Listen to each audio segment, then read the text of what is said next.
get yourself comfy because we have got some books to dive into. Hello friends and welcome to my channel. I should turn off my ceiling fan. Please hold.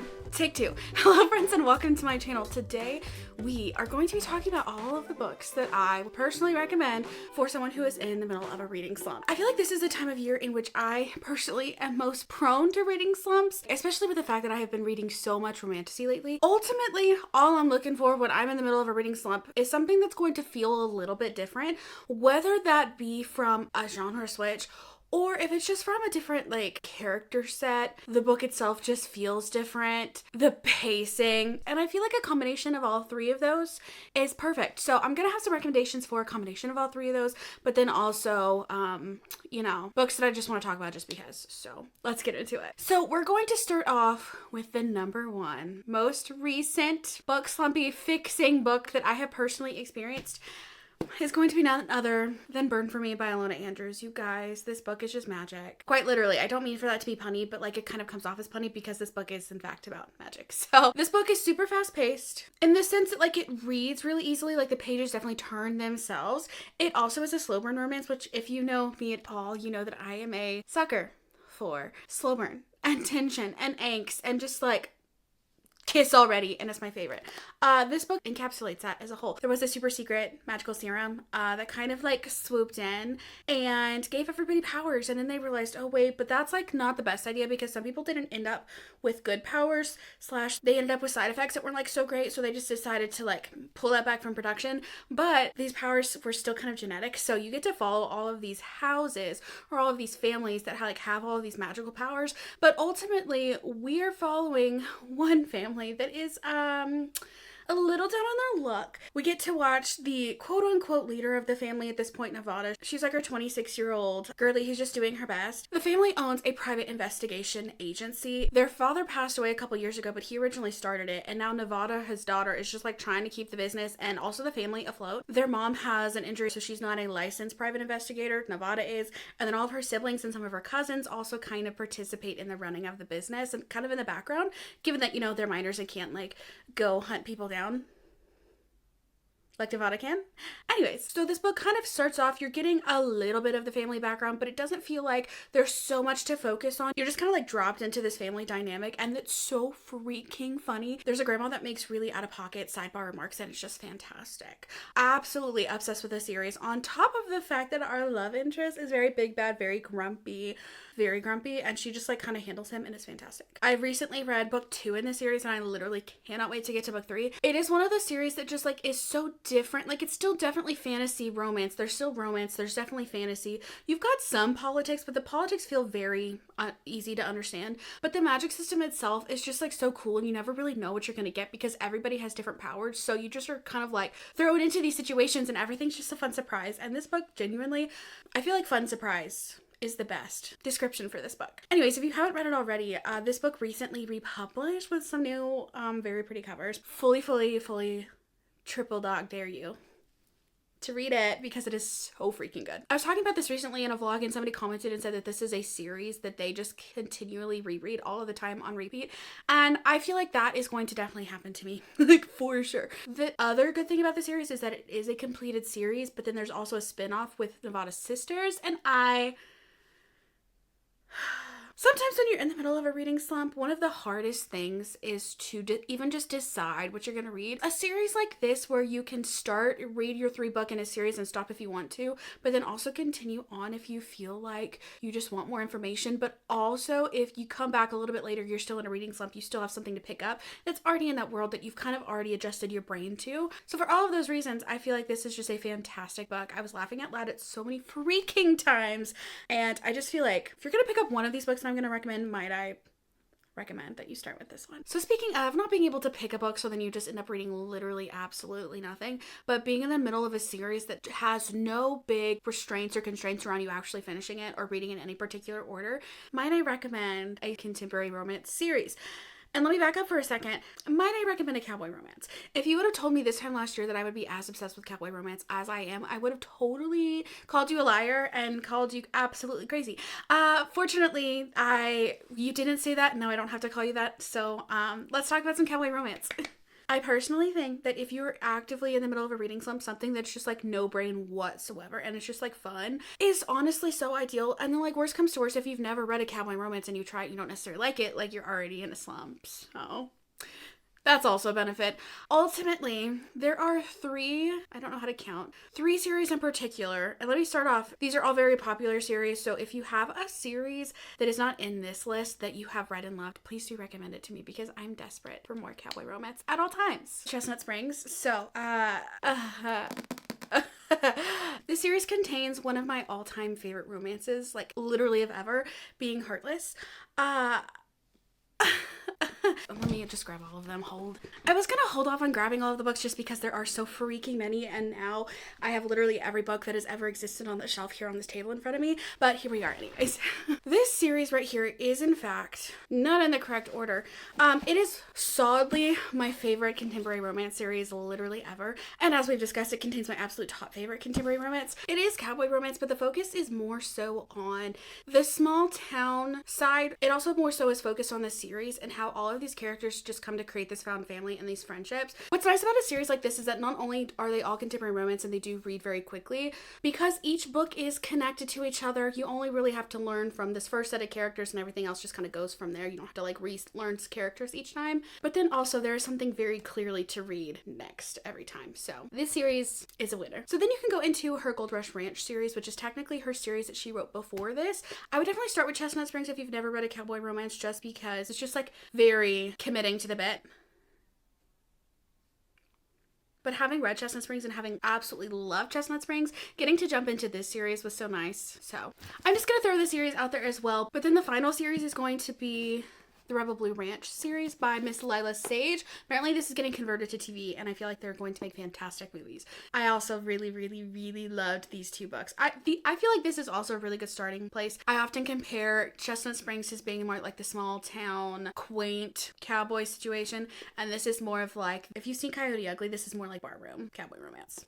Anyways, sometimes switching up into a completely different subgenre is just like the way to go, and I feel like cowboy romance is just literally so fun. I would fully recommend any of those books in that genre, but then also just the genre as a whole, just a fun way to kind of switch things up. I did also recently get the traditionally published version of Off to the Races, and it is so pretty. I'm like, I love. What order? Okay, I feel like A Dawn of Onyx, I read it a couple months ago. I was in the middle of a reading slump a couple months ago, and then I picked this book and I was like, oh yeah, we're healed. I've only read book 1. I do actually have the audiobook, Promise of Peridot. I literally just got it from my library yesterday, so I will be starting that today, and I'm so thrilled. But this book series I feel like is very cut and dry, very simple. Until you start getting into it, you start building some momentum and you're kind of like, what's happening here? And then you get to the end and you're like, oh, okay, yeah, and then you immediately just want to continue on with the rest of the books. I had owned this book for a little bit of time, but I had just put it off because I'd heard that the cliffhanger and plot twist situation at the very end of this book was a little wild, and I just wanted to hold off and wait until Promise of Peridot came out, and thankfully I did. I've gone a little bit of time between reading this and Promise of Peridot, but I think it's just because I had the knowledge that I could pick it up at any time that I wanted to, because I know that if I had read this without that release yet, I would have been suffering. The other benefit to this series is that the 3rd and final book is coming out a little bit later this year. I feel like this is a very bingeable series. It sits at just over 400 pages, so it is fairly short, but I feel like this is just super easy to read. The plot and world building isn't too complex. There is a really interesting relationship situation that happens here, and I just feel like this book was such a fun time and would solidly, and not only solidly would get you out of reading slump, but also most definitely did get me out of reading slump. We're gonna jump to some romance because I have it on the table real quick, and then I'm gonna go run and grab some other books, but I have not read book 2, Leather and Larkin, technically the Ruinous Love trilogy just yet, but Butcher and Blackbird, my lord, this was literally so fun and unhinged. And if you just feel like you've been reading a lot of books that are all of the same, maybe think about reading a book that is about 2 serial killers falling in love and all of the antics they get up to. This is definitely something where you solely need to check the trigger and content warnings going into this, because there are definitely some unsettling things that occur, we'll say, but like, what do you expect? Like, what would you expect when you're reading about 2 serial killers? So like, I feel like this is not going to be a lot of people's cup of tea, but if it even just remotely sounds interesting to you, I would recommend it 100%. Okay, off to grab more books. Garden of Luck. There's like a lot of books actually that need to be grabbed. Okay. Oh, tragedy is about to strike. Okay, we're doing great. I don't think we're really doing great. We're going to tell ourselves we're doing very great. Okay, we did great. Okay, so we're going to segue. Now that we've talked about 2 serial killers, let's talk about 1 serial killer and an FBI agent. The Mindfuck series by S.T. Abbey. This series absolutely 112,000% altered my brain chemistry for literally forever. And especially with fall kind of around the corner-ish. This is another series where you definitely have to read your trigger warnings. You kind of need to be in a bit of a mental mind space to read something like this. But again, if you feel like you've been reading a lot of things lately and just nothing's really just like stuck around or like really had a very big emotional impact, this is the one. Technically, this is 5 books, even though the whole bind up version for the full series is just under 700 pages. But I feel like because they are all separated out into 5 books, it makes them super quick and easy to read. If you do read this on Kindle Unlimited, they do come up as separate books. So then you get 5 books towards your Goodreads goal. And if you feel like you've been not making a lot of progress because you've been in the middle of a slump, this series is gonna help you out. It's gonna do a lot of things to you other than just help you out, including just like breaking your brain in half emotionally, but also as well as some of the plot that happens, because the serial killer obviously is like on the run, but like she's got a mission. She's trying to get some vengeance. If you want a book that is support women's wrongs, this one, I'm gonna read this. Einstein said, "The weak revenge, the strong forgive, the intelligent ignore." Fuck that. Einstein wasn't always right. Revenge is a dish best served cold. Now that I agree with. It means they forget you're coming for them, and their screams sound so much prettier when the time finally comes. I do love a good revenge plot, but I also was concerned going into this book that the actions that she was trying to get revenge for would not be really enough to justify whatsoever what she's doing. That's not an issue. The things that occur in this book are very, very, very dark and just awful. You're totally 100% on her side the whole freaking time. It makes this whole series very satisfying by the time that you get to the end of it, and it's just like, it's a great time. Every book ends up on a little bit of a cliffhanger, so you like actively are wanting to read more and more and more, and it kind of like helps push you. So if you're in the middle of a slump and you're just feeling like you want a book that actually like means something at the end of the day, while also is still fast paced and is very much so different from most anything that I've ever read, not for the faint of heart whatsoever. So definitely check your trigger warnings, but I absolutely love it, and it's something that I still think about like to this day. Let's do my last contemporary romance suggestion while we're at it. The Windy City series by Liz Tomford. This is very much so very different than the last 2 books. I have not read Caught Up, so I'm just going to talk about The Right Move and Mile High. You guys, I wasn't really expecting to like this book at all. It's very much so like Playboy hockey player that like you don't want to like because he just like gives you vibes. But this book is very much so kind of all about like if you have the resources to get what you want, like why the heck would you like try to filter yourself out from just getting what you want? And ultimately these 2 characters have so much emotional connection that it just like was absolutely stunning. And then The Right Move, if you're looking for an emotional situation in which these characters were just like absolutely made for each other, this book. Heartless is still probably going to be my top favorite romance. I would say The Right Move and then All Roads Lead Here by Mariana Zapata. Honestly, they're all 3 duking it out for first place. So if you haven't read the series and you're looking for a good contemporary romance series where I have 3 of the books, but Play Along, the 4th book in the series, literally just released, I think last week. So I'm very excited to get to this one. This is like so high up on my August TBR, it's not even funny. And then we'll have Play Along to get into, and then I'm not going to know what to do with my life when this is over. Also, this is another single dad romance, so I'm literally so excited. So I love all of these. I feel like they both read super quickly, so they're definitely good books on books. So there's something about a duology, okay? Sometimes I do struggle with duologies because I feel like I need more rather than less to really like get into and be connected with the series. I don't feel that with the series at all. Again, especially with fall coming up. One Dark Window is very much so gothic fantasy that is just like ookie dookie spooky a good portion of the time, and it's got the big lurking evil that makes you like very nervy for how things are going to end up for our girly pop. Elspeth basically has this monster locked in her head, and she gets to like hear all of his thoughts and like him telling her what to do. And then so her whole life she's dealt with this. So she's kind of like thrust into this world looking for, think of them as like playing cards, but each of these cards, you can take the magic from these cards for however long you can use the card, just like depending on the card itself. So basically all that to say, this magic system is very interesting. It's not necessarily hard to understand whatsoever because it's like kind of what you get is what you get to have. But ultimately the series is just such a unique magic system. So if you feel like you've been reading a lot of books that are very similar magic systems, again, this is the series. Raven and Elspeth are literally the cutest too. And then you get to follow kind of a different couple in this book. This couple I actually liked more than Raven and Elspeth. Elm and Ione are just Ione, homegirl.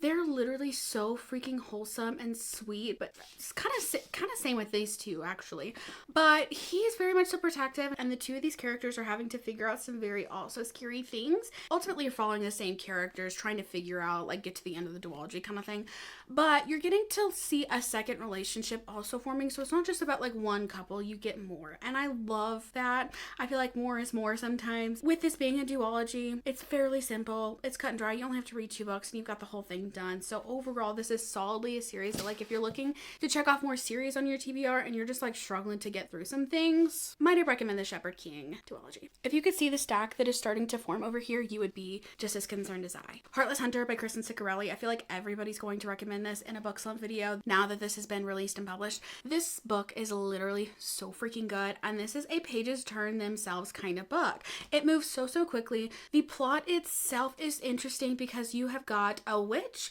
but who's actually under an alias, and so no one really knows who she is, but they're definitely trying to find her. And then you've got the witch hunter who's trying to hunt her, but he doesn't know who she is, but he just knows that he needs to find her. So he comes and he finds our girl Rune, and he's like, well, she is like, I think that she could be kind of connected, right? I'm gonna court her, right? But then Rune is like, so I'm the witch, but like I also really need to get married so I can kind of like throw people off my trail, because if I'm just like single spinster forever, that's really gonna be kind of suspicious. But like also I want somebody who's not going to, you know, catch me. But if I marry our grumpy boy Gideon, I'll have some good access to people who are actively hunting myself, so hopefully I can keep myself safe. And it's just like this whole thing. The magic system here is really interesting because it definitely has very hard limits, and the whole time you're kind of trying to get around these hard limits, but at the same time you're navigating these two kind of courting each other, but then like actually do they actually like each other? But at the same time, Gideon's brother is Rune's best friend, and there's just like a lot going on, and that's just so much fun to pay attention to. This is technically YA. I would argue it's more new adult. There is some spice in here. I feel like it's kind of a shocking amount for this to be called YA. Even if it is called upper YA, I felt like it was still a lot. So point being, for me, I felt like I liked it a lot. So definitely be warned if you are someone, I do have a couple friends on here that specifically do not read spice. If you are one of those people, there is some in here. It's not a whole ton, but there definitely is some. I am literally foaming at the mouth for Rebel Witch to come out.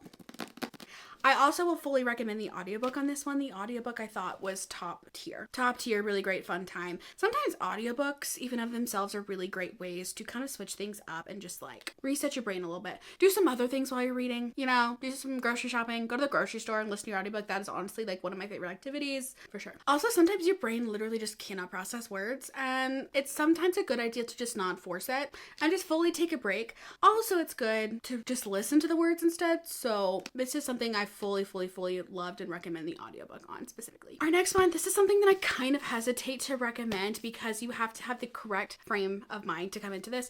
If you're wanting something to just like hit all of the romantasy boxes and just be like a fun, tropey, silly, goofy fun time, that is Powerless. This is something that if you're expecting this to be anything unique and different, not at all. If you're someone who has been reading a whole bunch of romance lately and you just like want one really good fantasy, or you feel like you've read, maybe you're at the end of a fantasy series that just like has taken a minute and you just want something fun, fast-paced to just like get in and get out and remind you like how good the genre is and how good the genre can be, might I recommend Powerless. I did listen to the audiobook this one, and I did also like the audiobook for this. When it started off, I wasn't like fully convinced that this was going to be something that I was really going to like, but then things started happening, and then we get closer to the ending, and then we get closer to the ending, and then we get the ending, and I was just like, oh. So this book definitely is something that is going to immediately push you into reading the next book in the series. Reckless just came out. I'm trying to be better about buying books when I'm actually ready to read them, and I feel like I'm getting closer to read them, but I do have so many indie ones that are on my TBR right now that I really just want to get to while I'm still thinking about them, and we'll circle back to this series. However, this is just such a good kind of refresher. But again, if you're looking for anything unique, I would definitely look at some of these other suggestions, but if you're wanting something to just only check the boxes and just be like silly, goofy, fun time, so let's check the boxes of all of the good things that we like about the genre, then I would recommend this one. Slaying the Shadow Prince by Helen Schurer. I have not read Blood and Steel yet. I did decide to read this kind of like this, the prequel version. I also kind of hesitate to recommend this one just because I do, having now read it as a standalone before Blood and Steel, I do wish that I had waited until after I started Blood and Steel. However, I freaking love this book. It was literally the most fun time. It felt like there obviously is shadow magic in this, but it felt like the shadow magic was actually, there was a point to it. It actually fit into the plot. It made sense. It was not just there to be fun and spicy, but like it was legitimately part of the matching system and the plot and the world building. This almost feels like a love story with the background of some fantasy. Like, it's just very sweet and cute and wholesome, while at the same time having some very scary, big bad, evil things in this world that you need to figure out, that you'll definitely going to learn more about in the actual Legend of Thesmar series, which I'm very excited to pick up. I think I'll be actually picking that up next week, hopefully. I'm very excited about it. I've been excited about it literally ever since I read this.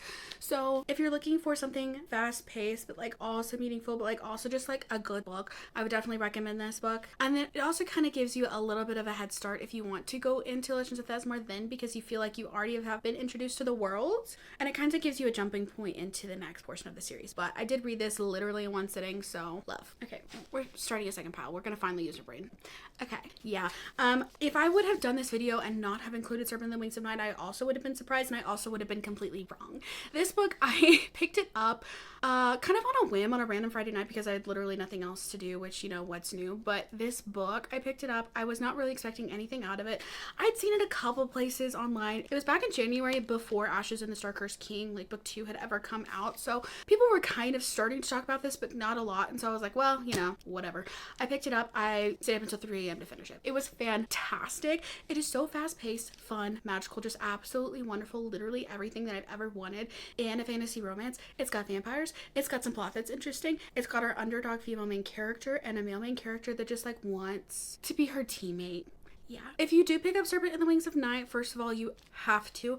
Second of all, you're gonna want to read Six Scorched Roses after it. This book is literally so sweet, so wholesome. It's like if Jane Austen wrote a fan row, and it's fantastic. Easy peasy 5-star for me.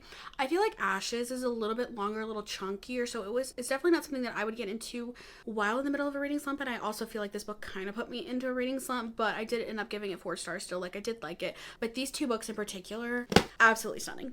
Okay, hear me out on this one, and I'm only recommending it because I have now read this book twice, and it has saved me every single time. Ice Planet Barbarians. Again, if you would have said something to me literally at any point in my life saying that I would be fully invested and interested in the story, I wouldn't have believed you. However, this book, if you're looking for something that's just like unhinged, the very first like 30 pages solidly could use some editing and just like some better writing. But the point of you reading this book is not for the better writing. It's literally just for the fun and for the spice and just like for the fun of an alien romance.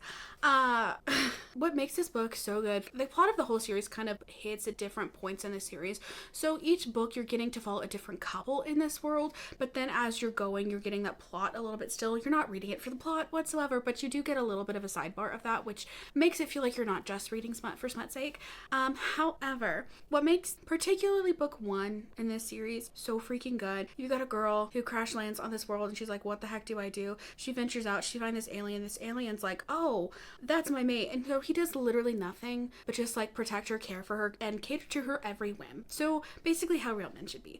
And it's just great. It's a great time. I literally loved it. This is one of the first books that I read back when I very first got Kindle Unlimited in like 2018. I read the first 3.5 books in like 2 days. There are so many books in this series, so it's a really good series to like read one, go read some other stuff, get a little slumpy, feel like I need something fun, go back to the series, time to read something else, I'm gonna come back. And it's just a really great time. It is something that is literally not serious whatsoever, and it's not supposed to be serious at all, but it's just fun. It's also funny at very many times. There is a language barrier, and so the first book is all about them kind of like getting through that. She will say things that are just so funny and he has no idea what she means, but the way that it's worded out in the book is it'll be like she says something and then it'll kind of like spell it out as gibberish. I'm the kind of person who's like gonna stop and make it through the gibberish, and if you do, what she's actually saying is literally so funny, and it's just fantastic.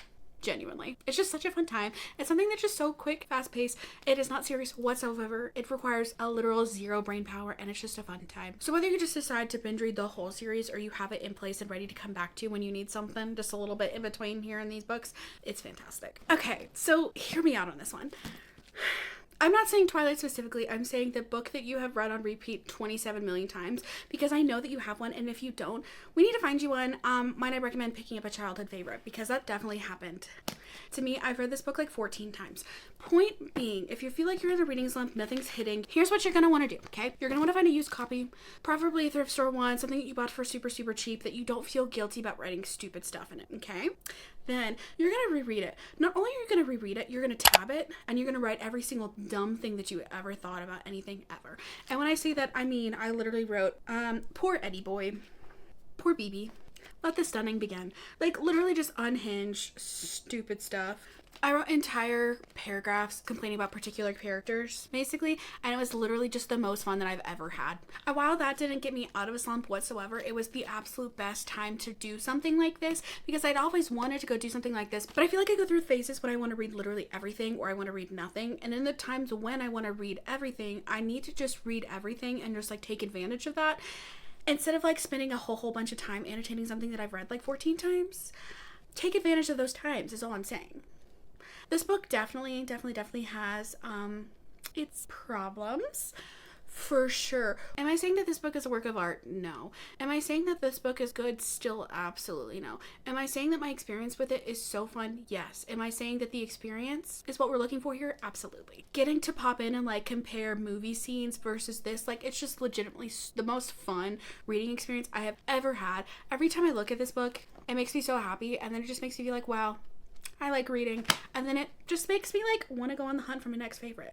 Like, not being dramatic, but like fully it does that. So maybe you need to take the direct recommendation of Twilight from this video, but also maybe you just need to take the recommendation of finding a really cheap used copy that you're not afraid to write dumb stuff in, and if you want to doodle in and like make the worst, ugliest doodles, but like it doesn't matter because the money investment that you actually have it in is very low, and just like have the best time, you should do that. That very much so worked for me. So whether you're looking legitimately to get out of a reading slump, you're just looking for some really fast-paced books that are just fun, or some books that are just a little bit different than the usual run-of-the-mill fae fantasy that we always tend to pick up because they're good, but like also there's so many of them and we kind of like drive ourselves a little bit crazy, might I recommend literally any of these books. Anyways, thank you so much for watching. I hope you have a great rest of your day or night wherever you are, and I will catch you in the next one.